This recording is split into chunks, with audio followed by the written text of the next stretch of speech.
ليه في حديد سعره بسيط جدا وحديد تاني ممكن يكون اغلى منه 5 أو 6 مرات؟ هل الحديد الاغلى فعلا احسن؟ وليه بعض الناس بياخدوا الحديد ويجي لهم امساك ومغص وغثيان وناس تانية تاخده من غير مشاكل؟ النهارده هفهمك ببساطه ايه الفرق بين انواع الحديد وازاي تختار النوع المناسب ليك. انا الصيدلي احمد ماضي ويلا بينا نتكلم عن الحديد وانواعه واستخدامه. اول حاجه لازم تعرفها لما تيجي تختار مكمل حديد ما تبصش بس على اسم المركب او تركيز القرص، بص على حاجه مهمه جدا اسمها الاليمنتال ايرون.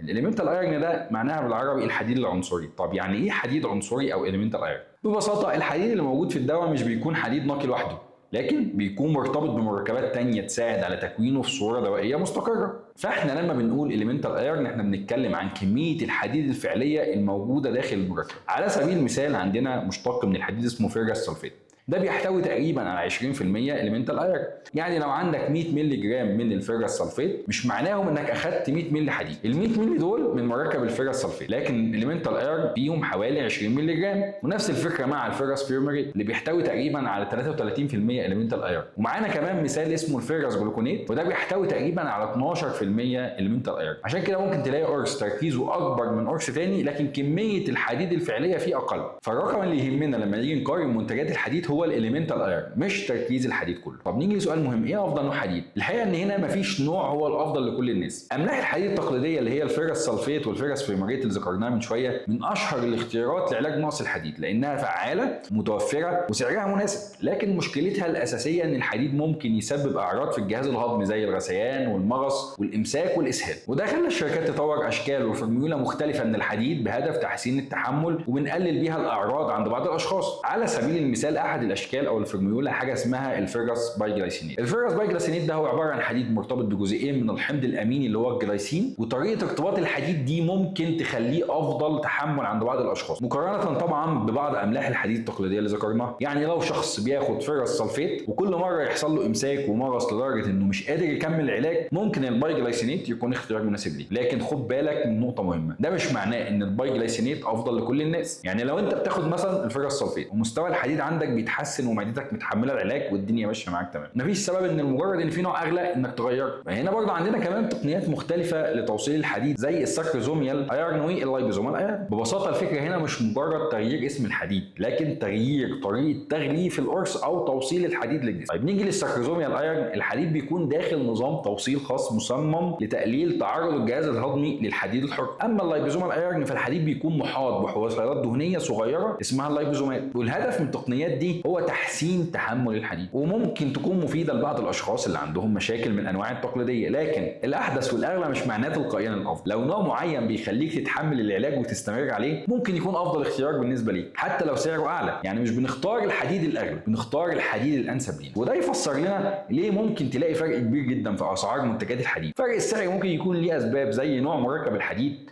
كمان الاليمنتال ايرون اللي احنا قلنا ده تركيز الماده الفعاله فيه، طريقه توصيل الحديد، التكنولوجيا المستخدمه كمان في تصنيع الحديد اللي قدامك ده، وجود مكونات اضافيه مع الحديد، او احيانا اختلاف الجرعه وعدد الجرعات. فما ينفعش نقول ان ده ب 50 يبقى وحش وان ده ب 100 يبقى الافضل. السعر لوحده مش معيار للجوده او الفعاليه. نيجي لنقطه ثانيه ان هو بعد ما اخترنا النوع المناسب يجي سؤال مهم، ازاي اخلي جسمي يستفيد من الجرعه اقصى درجه؟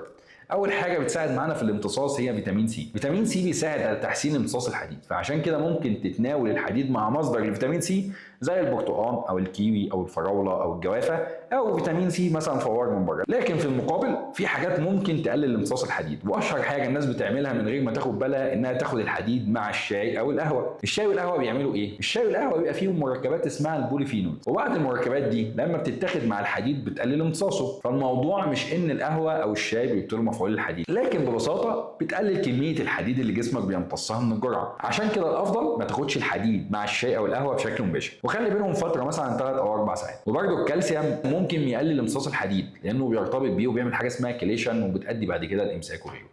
الافضل ان احنا نتناول الكالسيوم بعيد عن الحديد. طيب هل لازم الحديد يتاخد كل يوم؟ مش في الضروره في كل الحالات، لكن بعض المرضى الطبيب بيستخدم معاهم نظام اسمه الالترنيت دي دوزنج او الجرعات يوم بعد يوم. يعني تاخد الجرعه النهارده وتسيب اليوم اللي بعده وترجع تاخد اليوم اللي بعده. ليه البروتوكول ده في العلاج؟ لان جرعه الحديد ممكن ترفع هرمون اسمه الهيبسيدين. الهيبسيدين ده من اهم الهرمونات اللي بتنظم امتصاص الحديد. ارتفاعه بعد جرعه الحديد ممكن يقلل امتصاص الجرعه الثانيه او اللي اتاخدت قريب جدا من الجرعه الاولى. عشان كده في بعض المرضى اعطاء الحديد يوم بعد يوم بيساعد على تحسين امتصاص الجرعه الثانيه، وده بيقلل كمان الاعراض الهضميه اللي احنا اتكلمنا عليها من شويه. لكن مهم جدا ان ده مش معناه ان كل شخص لازم ياخد الحديد يوم بعد يوم. ده قرار بيعتمد على الحاله والجرعه ودرجه نقص الحديد واستجابه الشخص للعلاج، ودي اهم حاجه. طيب لو الحديد بيتعب معدتي يا ماضي اعمل ايه؟ هنا ما تعملش اهم غلطه، ما توقفش العلاج من نفسك، لان المشكله ممكن تتحل بحاجه بسيطه جدا، انك تغير نوع الحديد او الجرعه او توقيت الجرعه او طريقه توزيع الجرعه. افضل وقت تاخد فيه جرعه الحديد انك تاخدها قبل الاكل بربع ساعه مثلا. ولو الحديد على معده فاضيه